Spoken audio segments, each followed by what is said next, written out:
वर्ग 3 के मेरे सभी युवा शिक्षक साथियों, आप सभी लोगों को दिल से नमस्कार।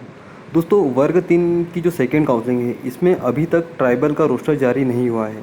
अब अभ्यर्थी लगातार एक ही सवाल पूछ रहे हैं कि सर, ट्राइबल का रोस्टर कब तक जारी होगा और जारी होगा तो इसमें कितने पद रहेंगे।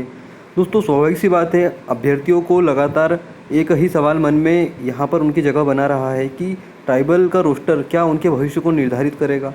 क्या अधिक पद संख्या होने पर उन अभ्यर्थियों को भी सिलेक्शन मिल पाएगा जो कि यहाँ पर वेटिंग से बाहर हैं।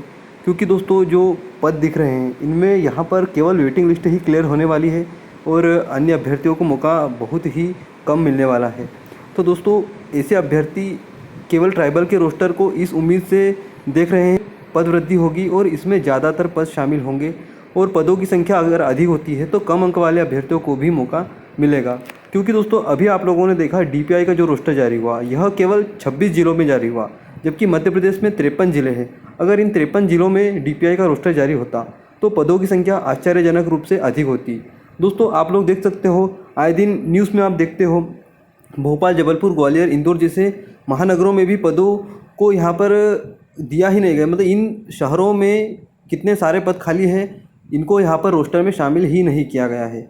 और दोस्तों, हम लोग बात करें कि अन्य राज्य जैसे कि बिहार जैसे राज्य, उसमें आप देखो कि उसका रोस्टर आप लोग देख लेना उस राज्य का, उसमें पदों की संख्या इतनी अधिक है, प्राथमिक शिक्षक में ही 80,000 पद है। और दोस्तों, एमपी जैसे राज्य में 12 साल के बाद शिक्षक भर्ती होती है, जिसमें पदों की संख्या केवल 18,000 होती है, उसमें भी ज़्यादातर पद बैकलॉग में चले जाते हैं। अन्य अभ्यर्थी जो कि बहुत अच्छे अंक लाते हैं, क्वालिफाई होते हैं, उसके बाद भी उन्हें यहाँ पर सिलेक्शन नहीं मिल रहा है। दोस्तों, ट्राइबल का रोस्टर किसी भी समय जारी किया जा सकता है। अभी से लेकर 2 से 3 दिनों के अंदर ट्राइबल का रोस्टर जारी हो जाएगा। और दोस्तों, इससे पहले यहाँ पर आप लोगों की वेटिंग लिस्ट भी क्लियर हो सकती है। दोस्तों, 15 मई तक आप लोगों की वेटिंग लिस्ट आ जाएगी। क्योंकि दोस्तों, 700 से अधिक अभ्यर्थी ऐसे बताए गए हैं जिन्होंने अभी भी नियुक्ति आदेश जारी होने के बाद भी ज्वाइनिंग नहीं ली है। तो ऐसे अभ्यर्थियों की जगह पर वेटिंग लिस्ट को क्लियर किया जाएगा। लेकिन दोस्तों, इसके अलावा हम बात करें कि जो पद वृद्धि है उसके संबंध में कोई कार्य किया जा रहा है या नहीं किया जा रहा है, तो दोस्तों, विभाग के द्वारा तो यहाँ पर कोई अपडेट अभी इसके संबंध में देखने को नहीं मिली है। इसके लिए अभ्यर्थी ही लगातार प्रयास कर रहे हैं। और दोस्तों, अब अभ्यर्थियों में भी जो एकता है वे धीरे धीरे कम होने लगी है।